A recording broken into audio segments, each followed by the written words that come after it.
माँ नीलम जी को बहुत चैन आया, बहुत संतोष आया, उनके पति को एक ठौर मिला और इसके साथ उन्होंने उसी समय साहब श्री के साथ कदम से कदम मिलाने का और आगे चलने का निर्णय ले लिया। आगे वो उनके साथ हर जगह शिव के संदेश को लेकर गई। एक डिप्टी कलेक्टर की पत्नी, एक राज परिवार की बेटी राजमणि नीलम आनंद जब शिव की लगन लगी तो वो गली गली उस शिव का गुण गाने लगी, साहब श्री के साथ जा जाकर। ये वो थी जिनके लिए मखमल के गद्दे बिछे थे और वो उससे उतरकर घर घर जाने के लिए उनके साथ चल पड़ी। अखबार बिछाकर, चादर बिछाकर, जहां जैसी व्यवस्था मिली, घास पे, मिट्टी पे, कीचड़ से जिसकी साड़ियां सन गई, ट्रैक्टर पे बैठ के खेत खेत होकर दूसरे गांव से दूसरे गांव जाते जाते, और उन्होंने साहब के साथ इस काम को आगे बढ़ाने का बीड़ा उठाया, चलती रही। आध्यात्म के दुनिया में हर व्यक्ति चल सके उस रास्ते पे कोई रास्ता नहीं था। गुरु तो थे, सदगुरु तो थे, आज भी हैं, लेकिन हर व्यक्ति उस रास्ते पे चल सकता है। हर आदमी के अंदर ये पात्रता है कि वो चल सकता है। ये रास्ता दुनिया में किसी ने नहीं बनाया था जिस पे सब चल सकते हो। सोचिए, जहां रास्ता नहीं बना हुआ हो पहले से, उस रास्ते में कितने पत्थर होंगे, कितने कांटे होंगे, कितनी कंटीली झाड़ियां होंगी। अगर पहाड़ पे कोई रास्ता बनाना हो और पहले से रास्ता नहीं हो, वहां रास्ता बनाना बहुत कठिन है। आध्यात्म के लिए, सबके लिए दरवाजा खोलना, जिसमें जाति का धर्म नहीं, जिसमें धर्म का बंधन नहीं, जिसमें वर्ण का बंधन नहीं, जिसमें पुरुष और स्त्री का बंधन नहीं, भेद नहीं, वो रास्ता बनाने में साहब और दीदी के मन प्राण घायल हुए, लहूलुहान हुए, और तब जाकर रास्ता एक बन सका, जिसपे आगे तो वो रास्ता बनाते गए और पीछे लोगों को कहते गए, आइए भगवान शिव को अपना गुरु बनाइए, उस भगवान को अपना बनाइए जो सबका है लेकिन आपका अपना नहीं है, उसको अपना बनाइए। और उसको अपना बनाने के लिए आप इस रास्ते पे चल सकते हैं। ये रास्ता, जिसमें रास्ता, पाथे, तीनों सूत्र हैं। पाथे मतलब रास्ते में जब आदमी को भूख लगती है ना, तो वो कुछ खाने पीने का सामान रखता है। इस रास्ते पे चलने में हर जगह जो मदद करता है वो तीनों सूत्र, जो उस समय निरूपित हुए, उसका निरूपण हुआ, जो दिए गए, देते गए और आगे बढ़ते गए। रास्ता आगे खुलता गया है, पीछे से लोगों का कारवां चल रहा है। करोड़ों लोग, जहां पहले एक लोग, दो लोग थे, आज करोड़ों लोग हैं जिन्होंने शिव को अपना गुरु बनाया। और मां नीलम आनंद जी ने उस समय ये पंक्ति कही थी जो अभी भाई सोमेंद्र जी ने पढ़ा है। दीदी नीलम आनंद जी ने अपने गुरु भाई गुरु बहनों से ये कहा कि मैं शिव के शिष्या नीलम आनंद, मैं आपके रास्ते पे जो कांटे होंगे उनको खुद झुक कर चुन लूंगी। शर्त एक ही है, बशर्ते गुरु कार्य में बेईमानी नहीं। उन्होंने उस दिन ये कहा कि गुरु के काम में बेईमानी मत करिएगा। जगत के लिए बेईमानी करते हैं, कोई बात नहीं, पाप भी यहीं का, पुण्य भी यहीं का, लेकिन महादेव का नाम लेकर महादेव के काम में व्यापार शिव के शिष्य नहीं करेंगे। और जो ऐसा नहीं करेंगे, जो सही मनसा से इस रास्ते पे बढ़ेंगे, उस रास्ते के कांटों को मैं झुककर चुन लूंगी, छाया बनकर सदैव आपके साथ चलूंगी। ये उनका उस समय का उद्घोष था। शिव तुम जागो, हे महादेव आप हैं, लेकिन सबके दिल में नहीं जगे हैं। उस शिव को जगाने की बात उन्होंने कही, कांटों को चुनने की बात उन्होंने कही। आज हम सब चल रहे हैं उस रास्ते पे, कितने आराम से चल रहे हैं। कार्यक्रम हो रहे हैं, घोषणाएं हो रही हैं, लोग शिव शिष्य बन रहे हैं, शिव शिष्य बन के अपने जीवन बिता रहे हैं, आनंद में हैं। लेकिन किसी ने ये काम नहीं किया होता तो आज हमारे दिल में ये आनंद नहीं होता। दीदी नीलम आनंद जी ने साहब के इस संकल्प में जो अपने जीवन की आहुति दी, लेकिन जीवन के साथ दी, उन्होंने जिया इस जीवन को। शरीर में उनकी दोनों किडनियां फेल थी। जब ये पता चला, लोगों ने कहा कि आपको लोगों से अलग होना पड़ेगा। डॉक्टर ने कहा उनको कि आप लोगों के बीच नहीं बैठ सकते, क्योंकि दोनों किडनियां आपकी फेल हो गई हैं, शरीर की मौत हो जाएगी। और मां नीलम आनंद जी ने उस समय कहा कि जिस दिन मेरा अपने गुरु भाई गुरु बहनों से दूर रहना हो जाएगा तय, मैं उसी दिन चली जाऊंगी। जब मैं अपने गुरु भाई गुरु बहनों के साथ बैठ ही नहीं पाऊंगी तो इस जीवन का मैं क्या करूंगी। और महादेव के लिए से दूसरों के लिए मैंने कहा है, खुद के लिए नहीं कहूंगी, क्योंकि कोई प्रेम करने वाला अपने प्रेमी को, जिसको वो प्रेम करता है, कष्ट नहीं देता, दुख नहीं देता। जीवन में आए, महादेव का काम किया और शरीर का अंत हुआ, लेकिन ऊर्जा जो यहाँ उतरी है, आज भी असंख्य लोगों की अनुभूति है ये कि साहब और दीदी का साथ उनको मिलता है जब भी वो मांगना चाहते हैं, जब भी वो इसको पाना चाहते हैं। शर्त एक ही है, ये जो रास्ता बनाया है साहब श्री ने, ये जो रास्ते के कांटे चुने हैं मां नीलम आनंद जी ने, इस रास्ते पे अगर आप चलते रहेंगे तब न कांटे नहीं मिलेंगे। अगर आपने रास्ता बदल लिया तो मंजिल भी बदल जाती है, इसको याद रखिएगा। रास्ते बदलने वाले जो होते हैं वो मंजिल तक नहीं पहुंचते। मंजिल पे पहुंचना है तो जिसने रास्ता बताया है सही, उस पे विश्वास करिए। साहब श्री के विचारों पे, उनकी बातों पे विश्वास कीजिए। व्यक्ति पे विश्वास नहीं है मत करिए, लेकिन उनकी बातों पे विश्वास करिएगा। अपने शिव को देखने की बात उन्होंने कही। उन्होंने कहा तुम्हारा अपने शिव से क्या जुड़ाव है मैं नहीं जानता, लेकिन जिस शिव को मैं जानता हूं वो शिव चेतना जो निविड़ अंधकार में पड़ी है उस तल तक पहुंचकर भी जीवात्मा को शिव से एक में करते हैं। मैं उस शिव की बात करता हूं। मेरे शिव को, जिस शिव को मैंने देखा है, वो अद्भुत है, अद्वितीय है, अप्रतिम है शिव की शिष्यता, और इससे ज्यादा सुंदर और कुछ भी नहीं।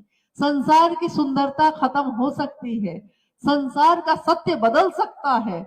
जैसे अभी तो कुछ दिन पहले हमारा सत्य क्या था, कुछ दिन पहले तक हम लोग पंखा अपना बनाए हुए थे, आज हम चादर को अपना बनाए हुए हैं, फिर कल उसको छोड़ेंगे।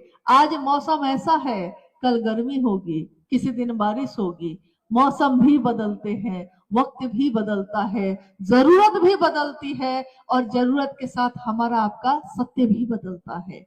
आज जो फूल खिले हैं शाम तक मुरझा जाएंगे, आज खिले हैं ये इसका सत्य है, लेकिन शाम तक ये सत्य बदल जाएगा। एकमात्र शिव के लिए ये कहा गया, शिव सत्यम शिवम सुंदरम। शिव सत्य है, जिसकी सच्चाई कभी नहीं बदलती। शिव सुंदर है, उस सुंदरता का क्षय नहीं होता कभी, उसकी सुंदरता कभी कम नहीं होती। उसी शिव को अपना गुरु बनाइए और दूसरों तक पहुंचाने की बात करिए। दूसरों तक उसी रूप में पहुंचाइएगा और उसी रास्ते पे चलते हुए पहुंचाइएगा जिस रास्ते का निर्देश, जिस रास्ते को दिखाया है साहब श्री ने। उन्होंने कहा है, इस पथ पे चलने वाले पथिक का, इस पथ पे चलने वाले पथिक का, जो आज हैं, आज भी जो पथिक हैं, जो चल रहे हैं, या आने वाले समय में जो पथिक होंगे, जो चलेंगे, हजारों साल बाद भी अगर कोई चलेगा, मैं शिव का शिष्य हरिंद्रानंद उसका पद प्रक्षालन करूंगा। जब शिव के शिष्य अपने गुरु के लिए इस स्तर पे झुकने की बात करते हैं कि वो उन लोगों के पैरों की थकान भी दूर कर देंगे जो उस रास्ते पे चलेंगे। हमको आपको तो चलना है बस। आइए चलते हैं उस रास्ते पे जो उन्होंने दिखाया है। ये रास्ता सुंदर है, सुगंधित है, मन प्राण को आनंदित करने वाला है और शिवमय है। हम सबका जीवन जो साहब श्री ने चाहा जैसा शिव से भरा हो, शिव भाव से आप्लावित हो, इसी की कामना करते हैं। आपने जो ये कार्यक्रम आयोजित किया, इस कार्यक्रम के माध्यम से हर घर में शिव सत्ता का दिया जले, लोग शिव से जुड़े। यहाँ व्यक्ति से जुड़ने की बात नहीं की गई, आपको हमसे, उनसे, इनसे जुड़ने की जरूरत नहीं। जो जहां है सीधे शिव से अपना जुड़ाव कर सकता है। लेकिन याद रखिएगा, अगर हम साहब श्री के प्रति कृतज्ञ न होंगे, मां नीला मानंद जी के इस आहुति के पीछे हमारा मन नहीं झुकेगा, तो हम उस शिव तक भी नहीं पहुंच सकते। जो कृतज्ञ होता है वो शिव से हो ही नहीं सकता, और जो कृतज्ञ होता है, झुका होता है, एहसान मानता है, वो शिव का शिष्य होता है। इसलिए उस रास्ते पे चलते जाना है, दूसरों को भी चलाना है। कल को हम भी ना होंगे, कल को आप भी ना होंगे, नई पीढ़ियां आएंगी, चलती रहेंगी, शिव के शिष्यता का अलख जलता रहेगा।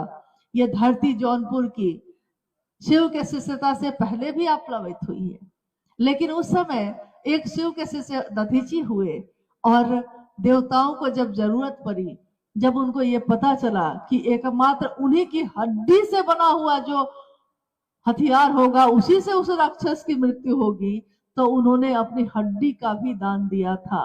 एकमात्र ऐसे ऋषि जो इस धरती के थे, शिव के शिष्य, जिन्होंने देवताओं को भी जरूरत पड़ी तो अपनी हड्डी का दान दिया है। ये उदाहरण है, लेकिन एक थे वो। आज लाखों करोड़ों शिव के शिष्य इस धरती पे, इस पूरे भारत वर्ष में, विश्व के कोने कोने में विचर रहे हैं। ये स्थापित मंदिर नहीं है, ये लोग एक जगह स्थापना हो गई हो ऐसा मंदिर नहीं है। ये चलते फिरते मंदिर हैं, जो जहां जाते हैं अपने गुरु शिव के नाम का दिया जलाते हैं। ये चलते हैं, दिखते हैं साधारण, लेकिन सीधे शिव की बात करते हैं, ना अपनी ना उनकी। जो आए हैं यही रह जाएगा, चलिए हम सब चलते हैं, दूसरों को भी चलाते हैं। यही कामना है कि हम सबका जीवन शिवमय हो, सुखमय हो, महादेव की दया सबके दिलों में उतरे। आप सभी के चरणों में प्रणाम है। क्योंकि आपको लगेगा कि ये मेरा तो था ही नहीं, ये मेरा है ही नहीं। मेरा घर मेरा है, उसकी सफाई हम करते हैं, उसकी देखभाल हम करते हैं। मेरा परिवार, मेरे बच्चे, मेरा पति, मेरी पत्नी, मेरे माँ बाप, यानी जिस भी चीज से मेरा जुड़ा है, मेरी संपत्ति, मेरी जमीन, जिस चीज से भी मेरा जुड़ा हुआ है, उसके प्रति हमारा मन परवाह करता है। और ये परवाह आपके लक्षण दिखाई दे जाते हैं कि आप कितनी परवाह किसकी करते हैं। हमारे ही समाज में, हमारे ही परिवार में ऐसे कितने लोग हैं, एक माँ के बच्चे हैं, एक माँ की संतान है, लेकिन जब बड़े होते हैं और संपत्ति का बंटवारा होने लगे तो क्या होता है, मन से भाई के प्रति भाव ही खत्म हो जाता है। एकदम पक्के दुश्मन नजर आने लगते हैं उस समय।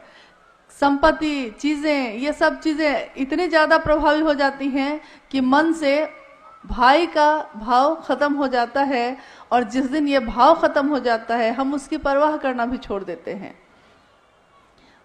माता पिता बुजुर्ग हो जाएं और जिन्होंने पूरा जीवन हम लोगों को दे दिया हमारी उन्नति के लिए, हमारे परिमार्जन के लिए, आज जब वो बूढ़े हो जाते हैं तो हमारे पास उनके लिए समय नहीं होता, मन से भाव खत्म हो जाते हैं, तो पता चलता है कि माँ है, पिता पिता है, ये भी याद नहीं रहता।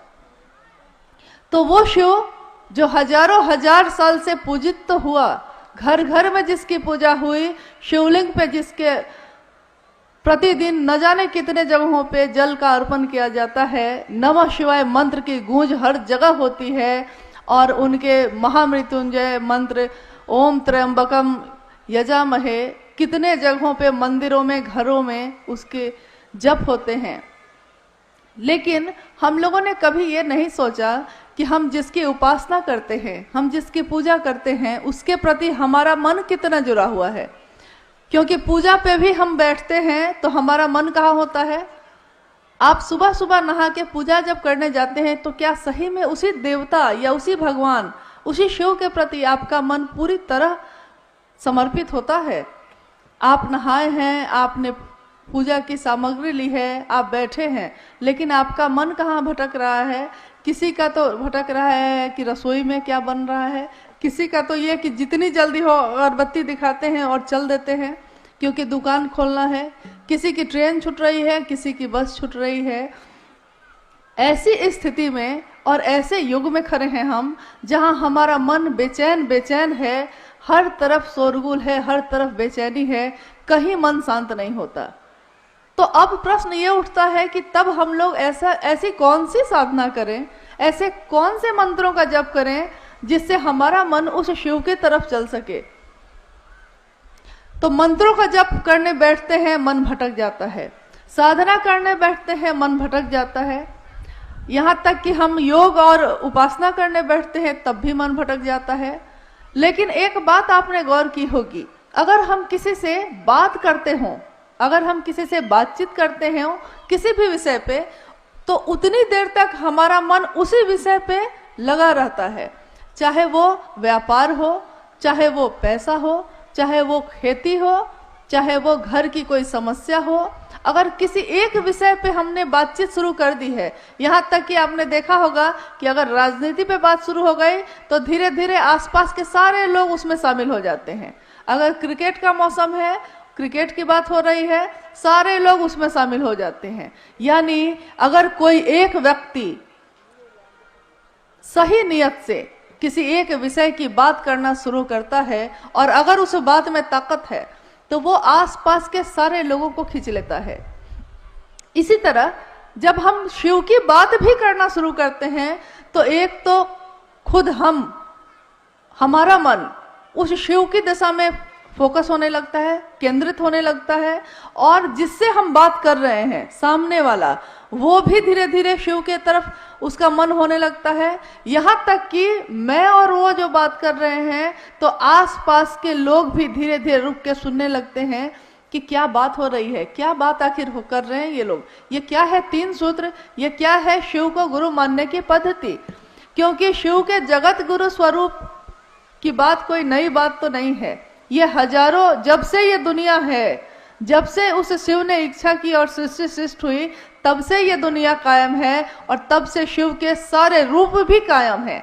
लेकिन अगर कोई बहुत अच्छा डॉक्टर हो और हम उससे दिखाने ही नहीं जाए तो उस डॉक्टर की कोई गलती नहीं होती, हम में बीमारी है और हम जाते ही नहीं दिखाने। यहाँ तक कि अगर दूसरे कहते भी हैं कि अमुक डॉक्टर बहुत अच्छा है, जरा आप वहाँ क्यों नहीं दिखा लेते, तो हम सोचते हैं कि अच्छा उसने कहा है कभी दिखा लेंगे, या फिर क्यों दिखाएं, उसके कहने पे क्यों दिखाएं, तो नहीं जाते। इसमें उस डॉक्टर की कोई गलती नहीं, गलती तो हमारी है कि हमने सुना भी जाना भी लेकिन हम गए नहीं।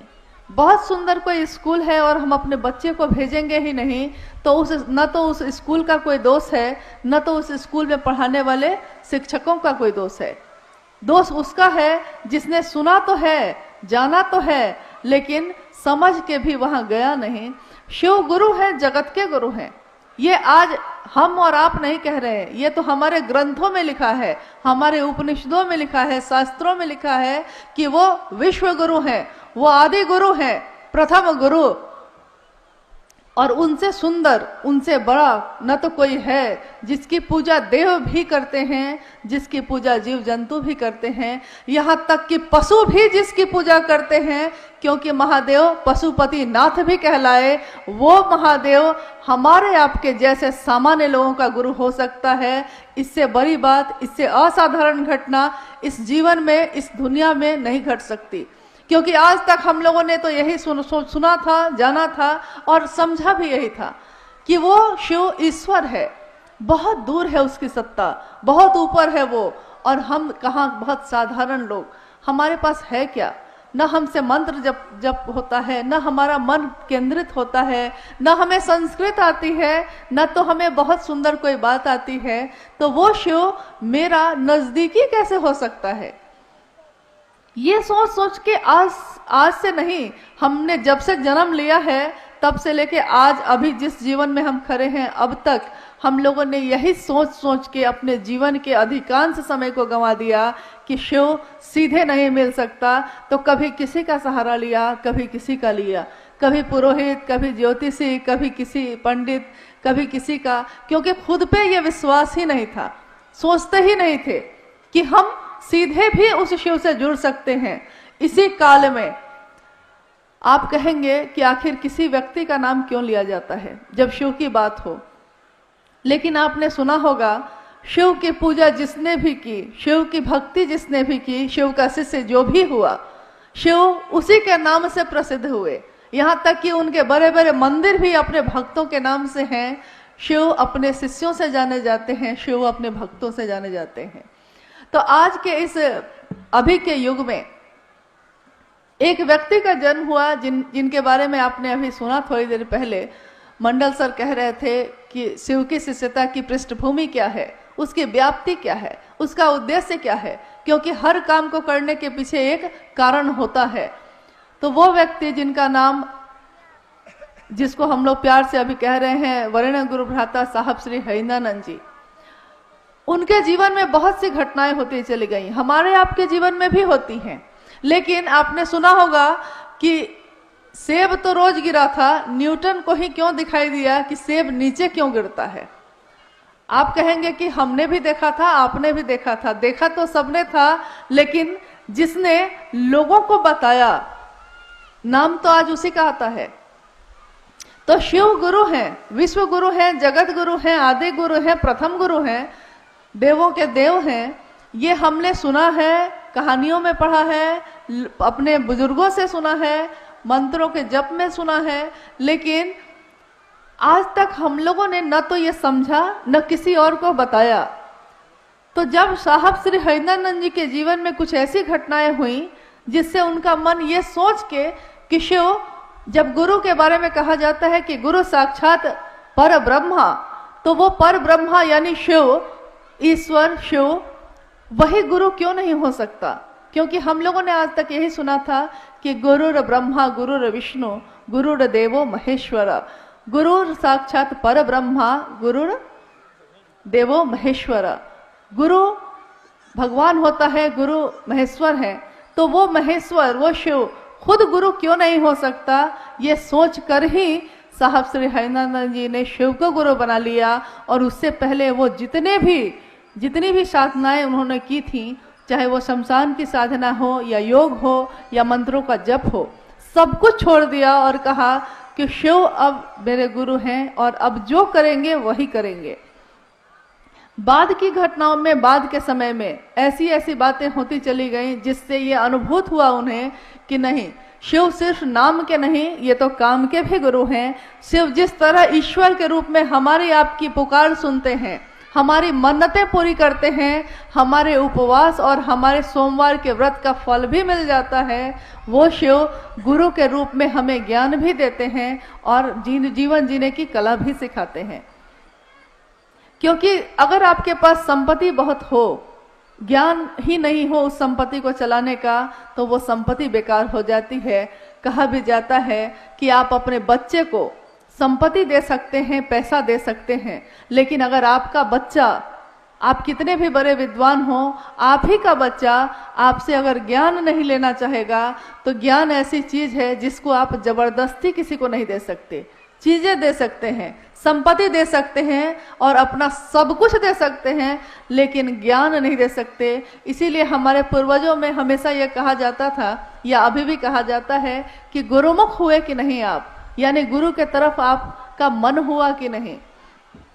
और अगर हमारे पास सबसे सुंदर विकल्प हो, आप सुन रहे थे अभी भजन में, बोलो सत्यम शिवम, बोलो तुम सुंदरम, यानी अगर सत्य शिव है, अगर सुंदर शिव है और वो शिव सबसे अच्छा है, हमको आपको प्राप्त हो सकता है, तो क्यों नहीं हमारे आपके जैसे साधारण लोग हैं, लेकिन हम उस शिव की राह में चलें। क्यों हम भटकते हैं कहीं और? क्योंकि कोई अगर शरीर में गुरु है तो हो सकता है आज वो है, कल नहीं रहेगा, लेकिन शिव के बारे में हम लोगों ने कभी नहीं सुना कि शिव ने कभी जन्म लिया हो और शिव की कभी मौत हो गई हो। ऐसा नहीं सुना हम लोगों ने, और ऐसा होने वाला है भी नहीं। तो क्यों नहीं उसी शिव को अपना गुरु बनाए? हमने अपने जीवन में सब कुछ सुंदर होना चाहा, सब कुछ अच्छा प्राप्त करना चाहा, लेकिन हो नहीं सका। हमेशा चाहा कि सबसे अच्छा हो, सबसे ज्यादा संपत्ति वाले होते, सबसे सुंदर होते, हमेशा अच्छा होता मेरा। लेकिन सोचते कुछ हैं, आज अभी बहुत सुंदर कुछ हो रहा है, अगले पल पता चलता है कि तबीयत बिगड़ गई है और हॉस्पिटल में आप नजर आ रहे हैं अगले ही पल। मेरा शरीर है, मेरा दिल है, मेरा दिमाग है, अगले पल में क्या सोचने वाला है, अगले पल में धड़केगा या नहीं धड़केगा, यहाँ तक कि मेरे रगों में बहने वाला खून का भी प्रेशर बढ़ेगा कि घटेगा, इस पे भी हमारा नियंत्रण नहीं। हमारे शरीर पे तो हमारा नियंत्रण ही नहीं, हमारी सांसों पे तो हमारा नियंत्रण ही नहीं, तो हम आखिर किस अहंकार में जिए जा रहे हैं? जब सब कुछ उस शिव की दया से प्राप्त है तो क्यों नहीं उस शिव का नाम ले। हमने अपने जीवन में सबका नाम लिया है, हमने अपने जीवन में सबके लिए किया है, यहाँ तक कि अपने जीवन के हर संबंध के लिए समय निकाला है, चाहे वो मेरा बच्चा हो, चाहे वो मेरे पति हो, चाहे वो मेरे माँ बाप हो, चाहे वो मेरे दोस्त हो या संबंधी या पड़ोसी हो। यहाँ तक कि अनजान लोग भी अगर मुसीबत में पड़े होते हैं तो हम उनके लिए भी समय निकाल लेते हैं। लेकिन दुर्भाग्य कैसा है कि शिव की जगत में ही हम शिव के नाम का प्रचार करने की मुहिम में जुटे हैं। इससे बड़ा दुर्भाग्य हमारे आपके लिए नहीं हो सकता कि शिव गुरु हैं, ज्ञान देते हैं, ये बताना पड़ता है, ये समझाना पड़ता है। लेकिन चलिए, ये भी सौभाग्य हमारा है कि हमें ये सौभाग्य इस जीवन में मिला कि हम उस शिव के लिए कुछ तो कर सकेंगे, जिसने सब कुछ दिया है उसके लिए हम अगर थोड़ा भी कर सकें। अगर मेरे इस बोलने से, मेरे इस जीवन में कुछ भी ऐसा करने से कुछ लोग अगर शिव की दिशा में चलने लगते हैं तो इससे बड़ा सौभाग्य एक शिव के शिष्य के लिए कुछ भी नहीं हो सकता। शिव का शिष्य अपने गुरु के लिए कुछ नहीं दे सकता, क्योंकि वो शिव शरीर में दिखाई नहीं देता। न तो उसको आपके किसी भी वस्तु की चाह है, न तो उसको आपके रुपए पैसे की चाह है, न तो प्रसाद का भोग ही खाता है वो तो निहंगी शमशानी मदमस्त शिव है, हमारे गुरु हैं वो। और गुरु जैसा होता है शिष्य भी वैसा ही होता है। आपने देखा होगा कि हमारे जीवन में कुछ ऐसी घटनाएं होती हैं कि किसी ने कुछ कह दिया है, हम उस बात को भूल नहीं पाते, हमारा मन उसी बात पे टिका रहता है कि उसने ऐसा क्यों कहा। दुखी है हम, मन ही मन दुखी हैं, जबकि दुख का कोई कारण नहीं है। जिसके लिए सोचना था उसके लिए नहीं सोचा, जिसके लिए नहीं सोचना था उसी पे सोचे चले जा रहे हैं। तो जब भी आपका मन बेचैन हो, जब भी आपका मन अशांत हो, यह 3 सूत्र आपके बड़े काम आएंगे। और ये हम नहीं कहते, हम लोग ये कहने नहीं आए हैं कि नहीं आप करिए ही, ये तो एक जांच का विषय है। आप परीक्षा कर सकते हैं, आप करके देख सकते हैं। अगर आपको लगे कि नहीं इसका कोई परिणाम नहीं है तो आप स्वतंत्र हैं नहीं करने को। लेकिन अगर आपको लगता है कि शिव का नाम लेने का परिणाम है तो उस शिव को भूलिएगा मत। इस शिव के कार्य में हमारी आपकी सहभागिता यही रहेगी कि हमने क्या किया है। पूरी दुनिया ने सब कुछ किया शिव के लिए, लेकिन मैंने क्या किया, ये मुझको थोड़ा विचार करना होगा, थोड़ा रुकना होगा। हर व्यक्ति शिव का नाम ले रहा है, शिव से प्राप्त कर रहा है, लेकिन उस शिव के प्रति कृतज्ञता ही नहीं है, कोई एहसान ही याद नहीं है। तो हम कैसे शिव की संतान, या हम कैसे शिव के शिष्य, या कैसे हम भक्त। यानी आइए आज हम लोग थोड़ी देर में उन साहब श्री हरिनंदन जी की बात सुनेंगे, जिन्होंने अपने जीवन में वो ज्वाइंट सेक्रेटरी कैबिनेट बिहार सरकार से अवकाश प्राप्त एक प्रशासनिक पदाधिकारी रहे। उनके परिवार के में भी शिक्षा का ही माहौल रहा। उस माहौल में एक ऐसी संतान बन के वो निकले जिन्होंने अपने जीवन, लौकिक जीवन में तो अपना जो चरम था उसको देखा ही, पारलौकिक जीवन में भी लोगों का एक जो आवेश पैदा करना होता है, एक जो संदेश देना होता है। क्योंकि हमको भी कुछ मिलता है, लेकिन हम में से कितने लोग ऐसे हैं जो कुछ बढ़िया मिला हो तो चाहते हो कि दूसरे को भी थोड़ा बांट दें। इस जगत में, इस दुनिया में हर व्यक्ति इसी चाह में चलता है कि कौन मुझको जान ले, कौन कहाँ मेरी स्थापना हो जाए, मैं ही गुरु क्यों नहीं बन जाऊं, क्यों नहीं ये सारे लोग मेरे ही शिष्य बन जाएं। ऐसे जगत में शिव के शिष्य भी आए हैं जिन्होंने कहा है कि जब वो जगत गुरु शिव स्वयं गुरु है तो क्यों नहीं हमारे आपके जैसे लोग उनको गुरु मानते हैं। कहाँ कहाँ भटकते रहेंगे और कब तक भटकते रहेंगे। शिव के शरण में चलें, शिव के पास चलें। शिव से दया मांगे, शिव की चर्चा करें और उस शिव को उन्हीं के पंचाक्षरी मंत्र नमः शिवाय से प्रणाम करने का थोड़ा अभ्यास करें। थोड़ा मन में ये अभ्यास आ जाए कि मन जप ले उस शिव का नाम। कहा जाता है कि सांसों की माला पे, सांसों की माला जन्म से शुरू होती है और मौत के साथ खत्म हो जाती है। उन सांसों की माला पे जप लूं मैं शिव का नाम। हे शिव, आप मेरे गुरु हैं, मैं आपका शिष्य हूँ, मुझे शिष्य पे दया कर दीजिए। ये कह आप अपने मन से कह के तो देखिए उस शिव की दया तो चल ही रही है। हम ही लोग उनकी तरफ नहीं जाते, हमारा ही मन नहीं जाता। थोड़ी उस शिव की चर्चा करके देखिए क्या होता है जीवन में। थोड़ा उस शिव को नमः शिवाय मंत्र से प्रणाम करके देखिए। इसके लिए भी आपको न तो कहीं जाने की जरूरत है, न तो किसी भी चीज की जरूरत है। सांस चलती है आपकी, आती है और जाती है। उसी सांस पे आप बहुत सहज और सरल ढंग से नमः शिवाय का अभ्यास कर सकते हैं। जब सांस अंदर जाती है मन में सोचिए नमः जाता है, जब सांस बाहर आती है सोचिए कि शिवाय जाता है। नमः शिवाय, नमः शिवाय, ये एक ऐसा वर्तुल कायम करता है जो हमारे मन में भी उस शिव की गूंज पैदा कर देता है। हम नहीं जानते कि उस शिव का तत्व क्या है, हम नहीं जानते वो शिव कैसे दिखते हैं, सचमुच में उनका आकार कैसा है, लेकिन हम लोगों ने तस्वीरों में भी देखा है कि जो शिव के शरण में रहता है, जो शिव के मन के पास अपना मन ले जाने की कोशिश करता है, उसके मन की तमाम संकीर्णताएं खत्म हो जाती हैं, स्वतः ही खत्म हो जाती हैं। साहब की लिखी हुई एक किताब है शिष्यानुभूति, छोटी सी किताब है। क्या आप लोगों के पास, किसी के पास है वो किताब? आप लोगों में से किसी के पास शिष्यानुभूति है? कभी पढ़ा है आपने?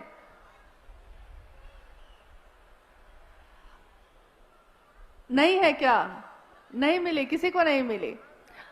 उसमें शिष्यानुभूति का अर्थ ही होता है एक शिष्य की अनुभूति। और आपको सुन के अच्छा ही लगेगा कि उसका मूल्य यही है। मूल्य के आगे लिखा हुआ है आपका शिव का शिष्य होना। आप शिव के शिष्य हो जाएं, यही उस किताब का मूल्य है। एक शिष्य की अनुभूति के बदले में हम और इससे ज्यादा कुछ नहीं दे सकते। तो उसमें लिखा है साहब ने कि शिव भाव के शिखर की तलहटी में ही समस्त संकीर्णताएं तिरोहित हो जाती हैं। ये जो हमारी दुनिया बटी हुई है जाति, धर्म, संप्रदाय, लिंग, वर्ण और भेदों से, ये सारे भेद स्वतः ही खत्म हो जाते हैं जब हम शिव की बात करते हैं। आपने देखा होगा सावन के समय में हम लोग सोचते हैं कि शिव के लिए जल लेके चले, सारे लोग एक साथ चलते हैं नमः शिवाय बोल बम बोलते हुए, और एक साथ शिव के भजन, शिव के गीत गाते हुए चलते हैं। हम भूल जाते हैं कि हम किस जाति के हैं, हम भूल जाते हैं कि हम किस संप्रदाय, कहाँ के हैं, कैसे हैं, क्या रंग रूप है हमारा, अमीर है या गरीब है। थोड़े दिनों की यात्रा में अगर शिव की गूंज होती है, शिव का नाम लेते हैं, तो हमारे मन की ये सारी संकीर्णताएं खत्म हो जाती हैं। सोचिए अगर पूरे जीवन में ये गूंज हो जाए, पूरे जीवन के पल प्रतिपल और हर सांसों में उस शिव को नमन हो जाए, तो क्या नहीं हो सकता। एक शिव के शिष्य के लिए कुछ भी असंभव नहीं है। मानव ही ऐसा है जो जीव से शिव हो सकता है, जिसमें एक संभावना है। ठीक वैसे ही जैसे एक बीए में एक संभावना होती है पेड़ बन जाने की, संभावना है वो, लेकिन अगर आप उसको रोपिएगा नहीं, उसको धरती में गाड़िएगा नहीं, उसकी सेवा नहीं करिएगा, तो उसमें से, उस बीए में से, उस बीज में से पौधा नहीं निकल सकता, फूल पल्लवित और पुष्पित नहीं हो सकता। शिव का प्रेम भी हम में, आप में जन्मजात ही पैदा होने के साथ ही है, लेकिन हम लोग उस शिव के प्रेम को भूल गए हैं। आइए इस शिव गुरु महोत्सव के माध्यम से, शिव की बात के माध्यम से हम अपने मन में बड़े उस बीए को थोड़ा सिंचित करें, थोड़ा सींचे, अपने मन के भाव से, अपने विचारों से, अपनी बोली से, अपने प्रणाम से, ताकि हमारे मन में भी शिव की शिष्यता पल्लवित हो, पुष्पित हो और हमारा आपका जीवन भी शिवमय हो। थोड़ी देर में साहब श्री हरिनानंद जी से हम लोग सुनेंगे कि कैसे हम अपने गुरु की दिशा में चल सकते हैं, किस तरह चलें, क्या करें। इसके लिए थोड़ी देर में वो तुरंत उपस्थित होंगे और हमारा अनुरोध होगा उनसे कि हम सभी शिव शिष्यों को ऐसी ऊर्जा दें ताकि आने वाले समय में हम अपने शिव के लिए कुछ भी काम आ सकें। हमने अपने जीवन में सबके लिए किया, थोड़ा शिव के लिए भी करें। आइए चलते हैं। और आप सभी के चरणों में मेरा प्रणाम है, इसी अनुरोध के साथ कि आज मिले तो हैं, लेकिन इस मिलन को भूलिएगा नहीं, इस बात को भूलिएगा नहीं। हम न रहेंगे, आप न रहेंगे, लेकिन हमारी संतान, हमारे परिवार, हमारे इस दुनिया में शिव का नाम चलता रहे। बस यही हमारा सबसे बड़ा कार्य, सबसे बड़ी सहभागिता शिव के गुरु कार्य में होगी। आप सभी के चरणों में मेरा प्रणाम।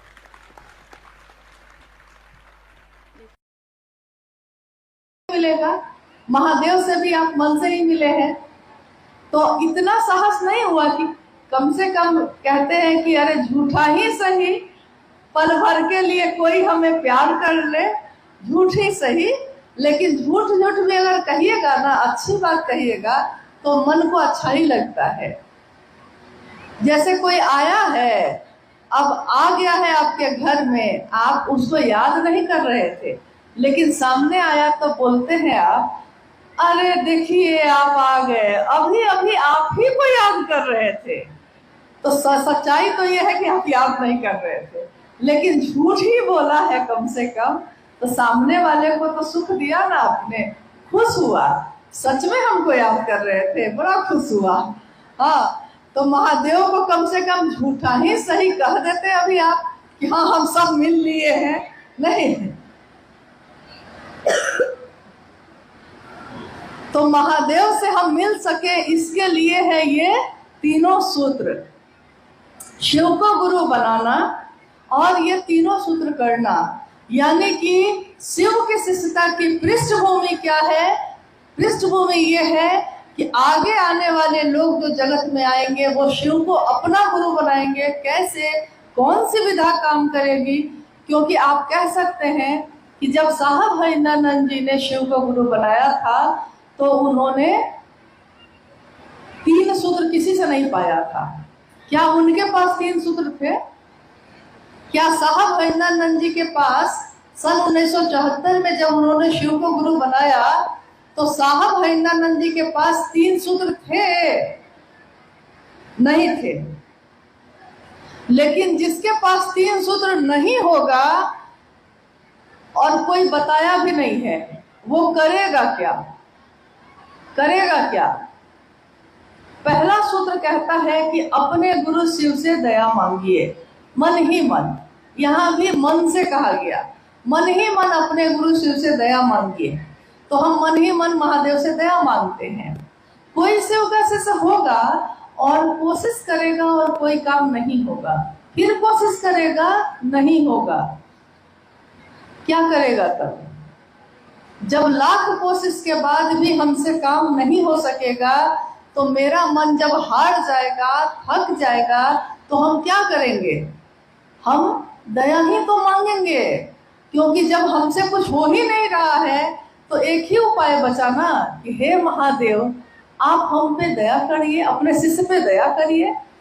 तो जब तीनों सूत्र नहीं थे साहब के पास और उनका मन हर जगह से धोखा खा रहा था, ठोकर खा रहा था, तो एक दिन हार कर उनके मन में महादेव से यही पुकार लगाई थी, हे शिव आप मेरे गुरु हैं, मैं आपका शिष्य हूँ, मुझ शिष्य पर दया कर दीजिए। दूसरे सूत्र में हम शिव की चर्चा करते हैं।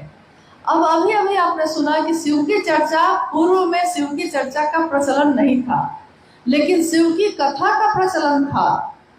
जैसे राम कथा, कृष्ण कथा या शिव पुराण की कथा, ये सब तो प्रचलन हजारों साल से है। हर जगह गांव देहात में भी हम लोग यहाँ होता था, नहीं होता था? शिव कथा का कहा लेते हैं, पूजा रख लेते हैं। लेकिन शिव चर्चा ये शब्द जो है ये कब आया? जब शिव शिष्यता की व्याप्ति होने लगी, शिष्यता बढ़ने लगी, शिव की चर्चा का विस्तार होने लगा, तो साहब ने ये बात कही कि ये क्या है, ये जो बातचीत है आपस की, इसको क्या कहते हैं? इसको कहते हैं शिव चर्चा। अब साहब कहते हैं कि मेरे गुरु शिव ने इतना ही कहा था कि तुम जो करते हो दूसरे को करने को कहना। अब उन्होंने ये नहीं कहा था कि शिव की चर्चा करने में फोटो भी लगाना, प्रसाद भी चढ़ाना, नाच गाना भी करने लगना, नहीं, बाजा भी लगाइए लेना। ये सारी बात तो मेरे गुरु महादेव ने नहीं कही थी मुझको। उन्होंने तो कहा था कि हर व्यक्ति व्यक्ति से बात करे, क्योंकि बात करने से ही सबसे ज्यादा सामने वाला आपकी बात को ग्रहण कर सकेगा, सुन सकेगा। बाजा लगाना गलत नहीं है, आपको जरूरत है बाजा लगाइए। तस्वीर या प्रसाद रखना गलत नहीं है, ये तो प्रचलन हजारों साल से आया है। लेकिन शिव चर्चाओं में जब आप जाते हैं 2 या 3 घंटे के लिए, और उसमें अगर हम ये सारे कर्मकांड करने लगेंगे तो 2 घंटे का समय है।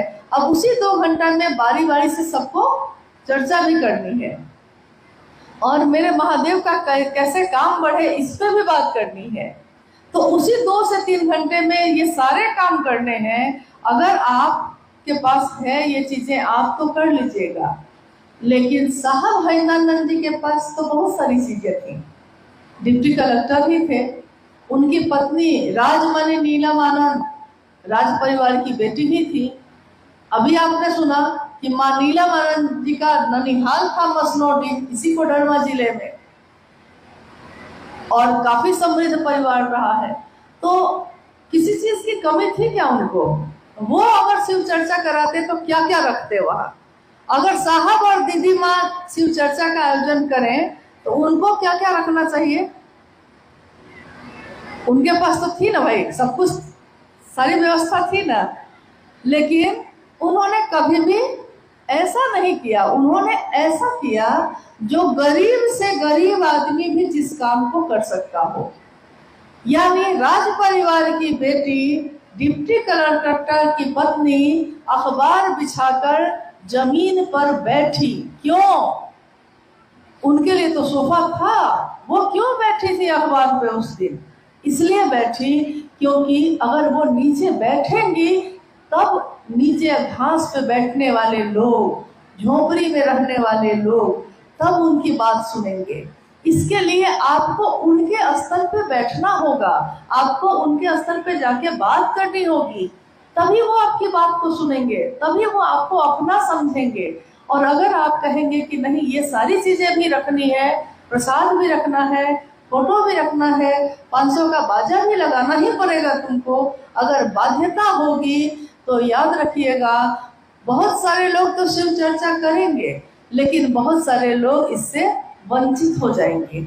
और हमको आपको कोई ऐसा काम नहीं करना चाहिए जिससे कोई टूट जाए या कोई छूट जाए, क्योंकि साहब ने हमेशा कहा है कि कोई टूटे नहीं, कोई छूटे नहीं।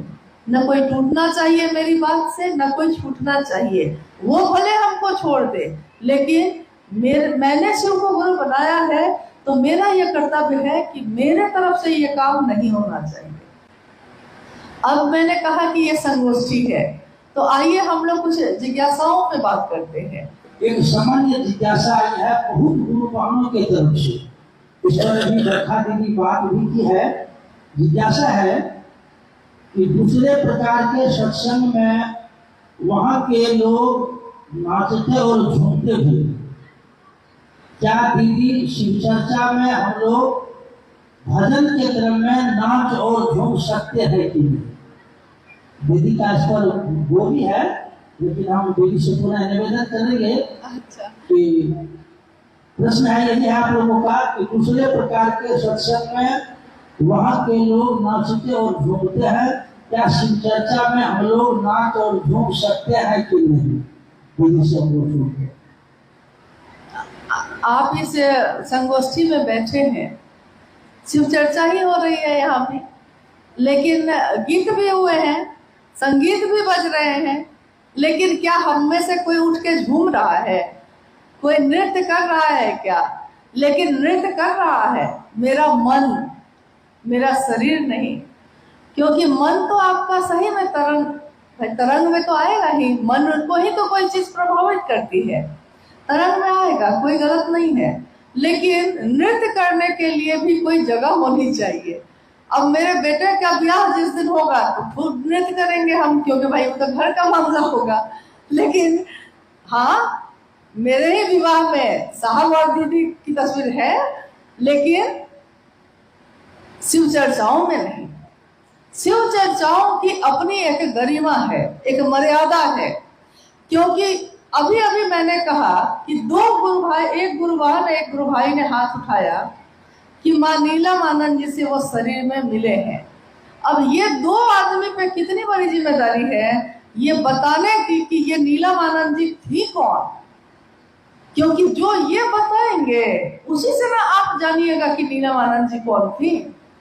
ठीक वैसे ही समाज में, समष्टि में उतरा हुआ व्यक्ति अगर दिल में, अगर अपने हृदय में शिव की शिष्यता को धारण करके नहीं उतरेगा तो समाज में जो भी संदेश आप दीजिएगा समाज को वही समझ में आएगा। क्या शिव चर्चा नाच और गान है तो आप ही उत्तर दीजिए कि है। क्या शिव की चर्चा करना नाचना और गाना है, ऑर्केस्ट्रा है ये, तमाशा है ये? नहीं, क्योंकि साहब की चर्चाओं में भी आपने सुना होगा कि चढ़ के सूली पे मंसूर बोला। मंसूर एक फकीर थे जो कहते थे खुदा है। तो वहां के जो राजा थे, बादशाह थे, उसने कहा कि मैं खुद खुदा हूं। मंसूर ने कहा कि नहीं, तुम नहीं हो। तो बादशाह को गुस्सा आया और उसने कहा कि सारे लोग मेरी पूजा करेंगे कि मैं खुदा हूं, लेकिन एक अकेला मंसूर जो है मानने को तैयार नहीं था, और जो ऐसा करता था उसको फांसी की सजा होती थी, सूली पे चढ़ा दिया जाता था। तो उस दिन क्या हुआ कि बादशाह ने उसको सजा दी, सूली पे चढ़ा दिया गया, यानी फांसी के फंदे पे सरेआम सबके बीच फांसी के फंदे पे चढ़ा दिया गया उनको। और चढ़ते चढ़ते मंसूर ने कहा कि इश्क है ये, चढ़ के सूली पे मंसूर बोला कि इश्क है ये, तमाशा नहीं है। शिव की चर्चा मोहब्बत है महादेव से, प्रेम है, इश्क है, तमाशा नहीं है। तो मेरे आपके हाथ में है कि हम शिव की चर्चा का क्या रूप समाज में रखना चाहते हैं। आप जानते हैं अभी का समय डिजिटल युग है, यानी कि आपके छोटे से छोटी चीजों को कोई कैमरा में कैद कर लेता है, कोई वीडियो बना लेता है, कोई फोटो खींच लेता है और यूट्यूब पे डाल देता है, फेसबुक पे डाल देता है। आपके द्वारा की हुई कोई शिव की चर्चा ऐसी होती है जिसको सुन के कोई अनजान व्यक्ति उस पे फेसबुक पे सुना है, लेकिन सुन के उसके मन में भी एक इच्छा पैदा होती है कि हम भी शिव को गुरु बनाते हैं। लेकिन वहीं पे कहीं पे अगर नाच गाना हो रहा है और उसका वीडियो भी बना के किसी ने डाल दिया है, तो अभी कुछ दिनों पूर्व एक पत्रकार ने फोन पे वार्ता के क्रम में मुझसे पूछा कि आपका नंबर बहुत मुश्किल से मिला मुझको, क्योंकि मैं इस पे सर्च कर रहा हूं कि पिछले 10-20 वर्षों के बीच में ये शिव की चर्चा बहुत ज्यादा बढ़ती चली जा रही है। तो मैं इस पे रिसर्च कर रहा हूं कि आखिर इस शिव चर्चा के पीछे है क्या, ये क्या है ये शिव चर्चा। तो मैंने गूगल पे और यूट्यूब पे खोजना शुरू किया, तो उसने जो खोजा तो उसमें शिव चर्चा क्या है, तो शिव चर्चा में उस तरह का वीडियो सामने आ गया जिसमें कहीं पे किसी के घर में घरेलू साप्ताहिक चर्चा में कोई उस पे डांस कर रहे हैं, कुछ लोग, कुछ गुरुबाने उस पर नृत्य कर रही हैं। तो उसने सोचा कि शिव चर्चा मतलब एक ऐसी चीज जो घर में लोग इकट्ठे होते हैं, गाना बजाना करते हैं और नाच गान करते हैं। अब आप सोचिए कि कहां से उससे सहजानंद जी की ये कल्पना कि जीव शिव हो सकता है, और कहां एक पत्रकार की नजर में जब वो सर्च कर रहा है तो उसको वीडियो सामने आ रहा है कि शिव चर्चा नाच गाना है। साहब ने कहा कि मैं चाहता हूं कि आप ऐसा काम करिए कि अगर कहीं से आप गुजरिए तो आपको देखकर लोग कहें कि शिव के शिष्य जा रहे हैं। लेकिन आप अभी कहीं से गुजरते हैं तो लोग आपको देख के कहते हैं कि क्या कहते हैं, कौन जा रहे हैं, कौन लोग हैं, शिव चर्चा वाले हैं, जैसे कोई बाजार में बिकती हुई कोई चीज है। शिव शिष्यता तमाशा नहीं है, शिव शिष्यता व्यापार और तिजारत नहीं है, शिव की शिष्यता मोहब्बत का रास्ता है। तो वैसे ही अगर शिव चर्चा में कोई ऐसा करता है, आपका कर्तव्य है कि आप उसको जाकर समझाइए कि आपको ये सब करना है, अपने घर में करिए, जो करना है आपको अपने घर में करिए, आपकी इच्छा है। लेकिन शिव की चर्चा में इस तरह की चीजों से बचिए।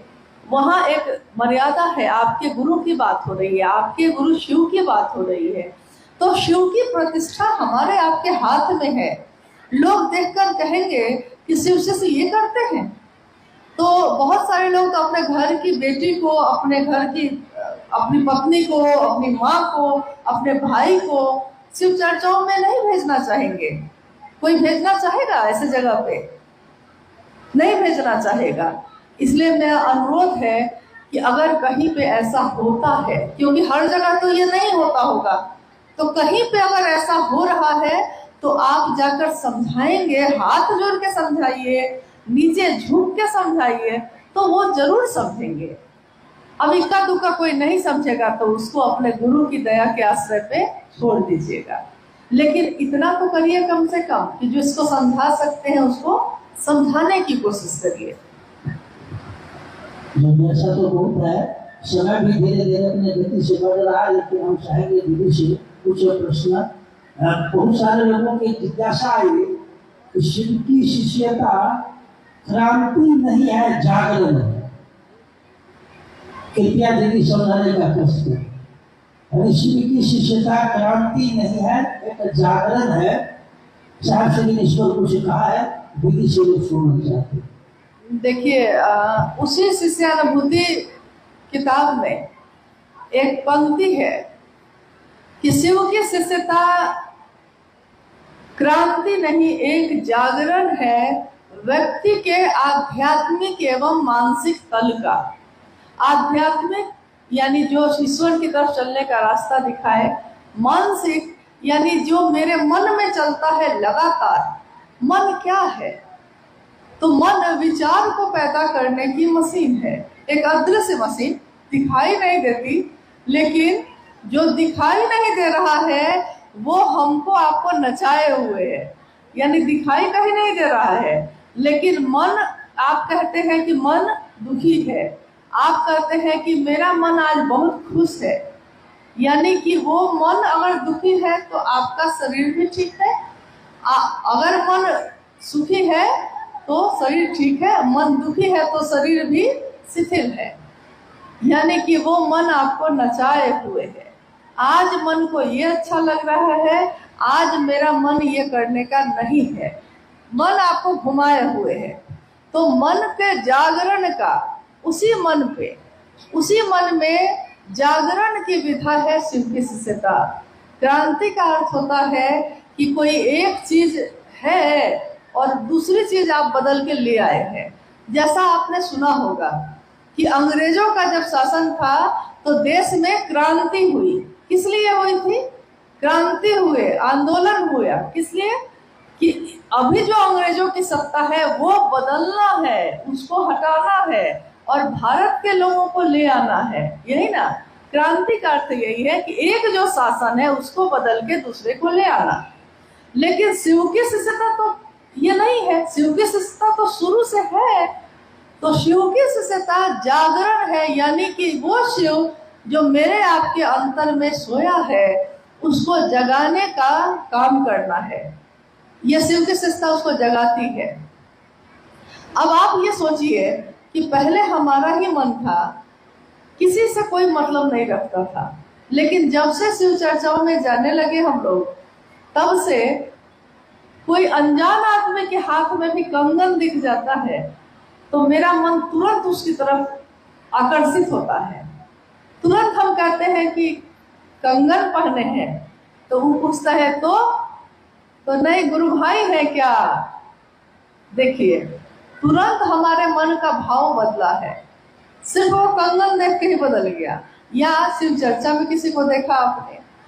जागरण है इस बात का कि महादेव जैसा है वैसा ही ना अपने शिष्य को बनाएंगे। गुरु अपने जैसा ही अपने शिष्य को बनाते हैं। शिव भी गुरु होंगे तो अपने शिष्य को कैसा बनाएंगे? अपने जैसा बनाएंगे। तो अपने जैसा बनाना यानी जीव से शिव बना देना, इसके लिए हम ये तीनों सूत्र जब करते हैं तो हमारे मन में धीरे धीरे परिवर्तन होने लगता है। शिव से दया मांगना, शिव की चर्चा करना, शिव को प्रणाम करना, हम करते बस यही 3 काम है। देखने में बहुत आसान लगता है ये कि इसमें क्या है, हम तो ये काम कभी भी कर सकते हैं, लेकिन जो चीज देखने में आसान लग रही है वो आसान होती नहीं है। दया मांगना बहुत कठिन है। दया का अर्थ होता है कि पूरी तरह टूट कर गिर जाना, समर्पित हो जाना। तुम ही अब जो करोगे सो है, नहीं तो हम अब कुछ भी नहीं है। आमी यंत्र तोमी यंत्रिमा, मैं बस यंत्र हूँ, तुम इस यंत्र को चलाने वाले हो। जब तक हमारे मन में ये भाव नहीं होता तब तक हमारा मन दया नहीं मांगता सचमुच में। लेकिन साहब हरिनंदन जी ने कहा कि शिव की चर्चा में अविश्वास हो तब भी, अश्रद्धा हो तब भी, संशय है यानी शक है, धोखा हो जाएगा, क्या पता यहाँ भी कुछ होगा कि नहीं होगा, ये हो तब भी अगर आप खड़े रह गए, सिर्फ खड़े रह गए, तो नतीजा वही होता है जो विश्वास करने पे होता है। अविश्वास में भी परिणाम वही आएगा। खड़े रहना जरूरी है। तो ये जागरण जो हमारे आपके मन में हुआ है, इस जागरण को लेकर हम लोग खड़े रहें अपने गुरु शिव के लिए। बड़े सौभाग्य के क्षण हैं। आने वाले 27 जुलाई को हम सबों की शक्ति स्वरूपा दीदी नीलम आनंद का जन्मोत्सव मनाने का सौभाग्य प्राप्त हो रहा है। नीलम दीदी का जन्म 73वां हिंदी पंचांग की दृष्टि से नाग पंचमी के दिन दीदी का जन्म हुआ जी। और उनके बिछावन के नीचे सांप के बच्चों का झुंड दिखा। यह एक संदेश था। नाग पंचमी के दिन अलौकिक सत्ता का अवतरण इस जगत में हुआ है। जी। और मनातू अपने आप में, मनातू का गढ़ चारों ओर जंगलों से, पहाड़ों से आच्छादित एक राज परिवार में जन्म लेने वाली, और नाम कितना सुंदर रखा गया, राजमणि, नीलम आनंद। सचमुच में वो राजमणि थी जो अपनी आभा से स्वयं प्रकाशित होती है। उसको किसी दूसरे प्रकाश की जरूरत नहीं होती।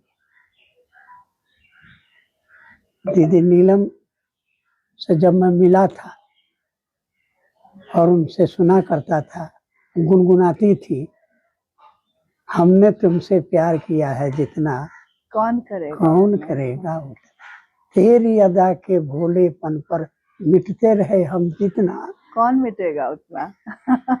आज भी मुझको याद है।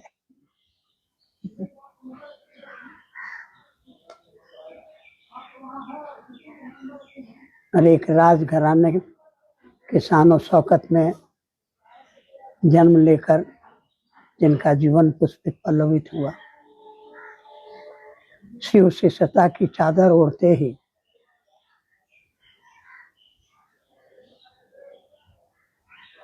धरती का एक एक आदमी लगता था जैसे उनका अपना हो। कोई लाग लगाव नहीं, कोई ऊंच नीच का भेदभाव नहीं। जो आया मान दिया, सम्मान दिया। उसके कष्टों को, साहब के मना करने के बावजूद उसके कष्टों को वो अपने ऊपर ले लेती। माँ की ममता पिघलती है। यह शिव शिष्यता की पराकाष्ठा, यह शिव का शिष्य होने की पराकाष्ठा। जब नीलम दीदी एम्स दिल्ली में भर्ती थी और उनके कमरे में एक और रोगी आया जो कैंसर का रोगी था जी। और दीदी ने उसको कहा कि शिव को आप गुरु बना लीजिएगा, गुरु की दया से आपकी बीमारी ठीक हो। और वो ठीक होकर चली गई माँ की तबीयत बिगड़ती और माँ चली की गई। तबीयत बिगड़ती चली गई। ये हम लोग जो कहते हैं इसके पीछे सच्चाई है कि दीदी नीलम आनंद ने मर मर के गुरु का कार्य किया और मरते मरते उन्होंने गुरु का कार्य किया। ऐसा जीवन धन्य है, दिव्य है, भव्य है, अनुकरणीय है। आइए दीदी माँ के जन्मोत्सव पर उनके चरणों में अपनी श्रद्धा के सुमन चढ़ाते हैं और यही आशीर्वाद मांगते हैं कि उनका आशीर्वाद फलित हो, कि आपका जीवन शिवमय हो, सुखमय हो, मंगलमय हो, आप शिव के शिष्य बने रहें। आपके जीवन में आने वाले कांटों को मैं चुनूंगी और छाया बनकर आपके साथ रहूं। सदैव रहूंगी। ये आने वाले मनवंतरों तक दीदी माँ का ये आशीर्वाद छत्र छाया बनकर हमें जिंदगी में आगे बढ़ने की सतत प्रेरणा देता रहेगा और अपने पदाघात से राह में आने वाले बाधाओं को चूर्ण विचूर्ण करते हुए हम उनके इस संकल्प को, साहब और दीदी के संकल्प को, कि दुनिया के एक एक आदमी के हृदय में शिव शिष्टता का दिया जले और लोगों का जीवन शिवमय हो, मंगलमय हो, शुभमय हो। श्रद्धावनत माँ दीदी के चरणों में हम अपना प्रणाम सादर निवेदित करते हैं। साहब ने हमेशा कहा कि जो वो चाहती हैं, रही हैं जीवन में, वही उनको दीजिएगा, तब ना सच्ची श्रद्धांजलि, सच्चा उपहार। तो भैया शिव शिष्टता में तो कहा ही साहब ने कि दिन को रात कहोगे तो रात कहेंगे और तुमको जो बात पसंद वही बात कहेंगे। तो दीदी ने जो चाहा है, अगर उस चाहत की दिशा में हमारा एक कदम भी उड़ता है तो हम आशीर्वाद के भागी। हाँ बिल्कुल। इसलिए हमारा यही संकल्प होगा और यही हम उनसे याचना करेंगे, साष्टांग दंडवत करते हुए याचना करेंगे कि हमें बल बुद्धि विद्या दीजिए कि आपके इस संकल्प को हम पूरा करने की दिशा में महादेव की दया, साहब दीदी के आशीर्वाद से पूरा कर सके। यही सच्ची श्रद्धांजलि, हमारी यही सच्ची श्रद्धांजलि होगी। जन्मदिन का यही सबसे सुंदर उपहार होगा का उपहार। हम एक शिष्य का उपहार अपनी दीदी माँ के चरणों में यही एक उपहार देना चाहेंगे कि वो जा चाहती थी एक एक व्यक्ति का जीवन शिवमय हो। इस दिशा में गुरु की दया, साहब दीदी के आशीर्वाद से हम दिलो जान से कोशिश करेंगे, होगा गुरु की दया से प्रयास, लेकिन हम करेंगे। इसलिए माँ दीदी से यही आशीर्वाद है कि हमारी बुद्धि समझे, साहब के शब्दों में मैं और मेरा महादेव जिंदाबाद, फिक्र नॉट मिजाज आप। बिल्कुल। चलो देखिए, अब आप कुछ तो बोलिए। तो सब क्या कहें। साहब अक्सर बोले कि जब अगाध प्रेम होता है तो मूक हो जाता है, प्रेम गहरा हो तो शब्द खो जाते हैं। क्या बोले, मतलब दुनिया का कोई आदमी अगर उनके सानिध्य में रह के कुछ पाया है, उसको शब्द में बोलना चाहेगा तो क्या बोलेगा।